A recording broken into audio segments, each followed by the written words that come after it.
Welcome to Grandma's kitchen. வாழ்க வளமுடன், வாழ்க பல்லாண்டு. நான் இப்போ உங்களை ஒரு கேள்வி கேட்கட்டுங்களா? ஆன்சர் எல்லாம் ரொம்ப கஷ்டப்பட்டு யோசிக்காதீங்க, அப்படியே போகிற போக்கில் சொல்லலாம்.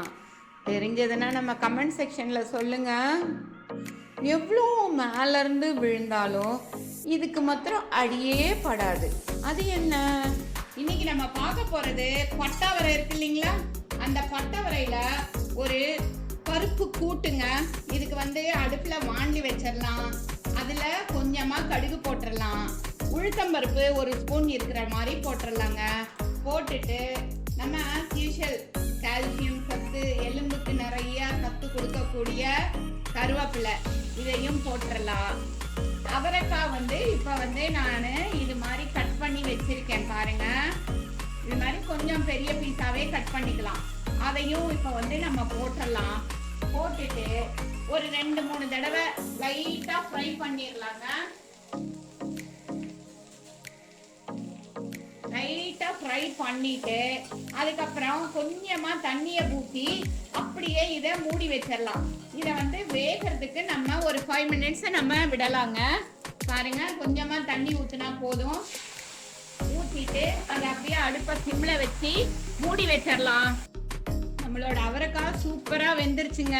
பாருங்க எவ்வளவு நல்லா வெந்திருக்குன்னு பாருங்க. இப்ப இது கூட வேக வச்ச பருப்பு இருக்கு இல்லையா, அது நல்லா 2 கரண்டி இருக்கிற மாதிரி போட்டுக்கலாம். வேக வச்ச பருப்பு 2 கரண்டி போட்டுடலாங்க. அதுக்கப்புறம் புளி நான் கரைச்சி வச்சிருக்கேன். ஒரு 2 ஸ்பூன் இருக்கிற மாதிரி ஊத்துனா போதும். உப்பு பாருங்க இவ்வளோ போட்டிருக்கேன். சும்மா ஒரு 1/2 ஸ்பூன் இருக்கிற மாதிரி உப்பு. அதுக்கப்புறம் எல்லா ஃப்ளேவரும் இருக்கிற நம்மளோட சாம்பார் பொடி இருக்கு இல்லையா, அந்த சாம்பார் பொடி அதையும் போட்டுக்கலாம். இதை கூட நான் நம்மளோட கிராண்ட்மாஸ் கிச்சனில் இந்த சாம்பார் பொடி எப்படி செய்யறதுன்னு சொல்லியிருக்கேன். அது கூட வெல்லம் கொஞ்சமாக ஃப்ளேவருக்கு ஒரு 1/4 ஸ்பூன் இருக்கிற மாதிரி வெல்லம் போட்டுக்கலாங்க. இப்போ எல்லாத்தையும் நல்லா கலக்கிக்கலாம்.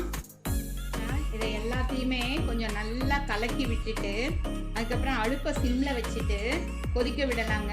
அப்போதான் அந்த புளிப்பு, உப்பு, காரம் எல்லாம் அந்த காயில நல்லா ஊறி வரும். இந்த ஸ்டேஜில் நம்ம வாயில போட்டு பார்த்துடலாம். எல்லாரும் நிறைய பேர் நம்மளோட வீடியோஸை பார்த்துட்டு இருக்கீங்க. தேங்க்ஸ் ஃபார் வாட்சிங் அவர் வீடியோ. இந்த பார்க்குற நேரத்தில் அப்படியே ஒரு சப்ஸ்கிரைப் பட்டனை தட்டி விட்டுருங்க. அப்புறம் அதில் வருங்க, அதில் இந்த பெல் ஐக்கானையும் தட்டிட்டிங்கன்னா நம்மளோட வீடியோஸ் எல்லாமே உங்களுக்கு ரொட்டீனாக வந்துடும். நோட்டிஃபிகேஷன், புது வீடியோஸ் போடுறப்ப நோட்டிஃபிகேஷன் வரும். அதை வச்சு நீங்கள் பார்த்து என்ஜாய் பண்ணலாங்க.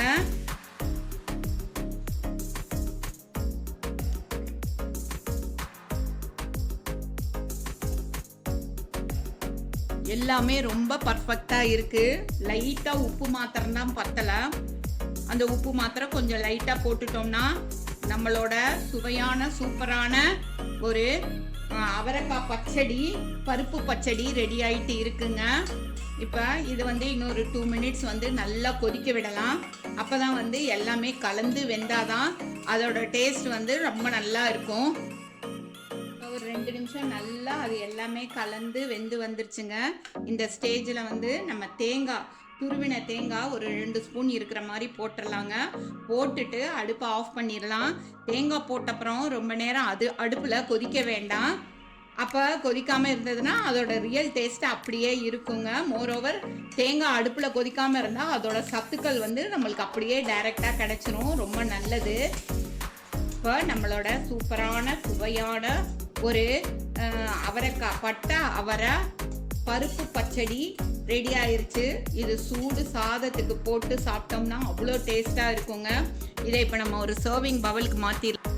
அவரைக்காய் ரொம்ப ஹார்ட்டுக்கு ரொம்ப நல்லதுங்க. வெயிட் லாஸ் பண்ணுறவங்களும் இதை சாப்பிட்டா ரொம்ப ரொம்ப நல்லது. சுகர் பேஷண்ட்ஸு எல்லாருக்குமே எல்லா தரப்பட்ட மக்களுக்குமே இந்த அவரைக்காய் ரொம்ப ரொம்ப ரொம்ப ரொம்ப ஹெல்த்தை தரக்கூடியதுங்க. அப்படி ஒரு அவரைக்காயை நம்ம நிறைய வெரைட்டிஸ் பண்ணியிருப்போம். அதில் இது மாதிரி பருப்பு தேங்காய் கூட்டு பண்ணோம்னா அவ்வளோ டேஸ்ட்டாக இருக்குங்க. புளிப்பு, உப்பு, காரம் எல்லாமே கலந்து அறுசுவையாட்டம் ரொம்ப டேஸ்ட்டாக இருக்குங்க. எல்லாரும் சாப்பிட்டு என்ஜாய் பண்ணலாம். தேங்க்ஸ் ஃபார் வாட்சிங் அவர் கிராண்ட்மாஸ் கிச்சன். தேங்க்யூ.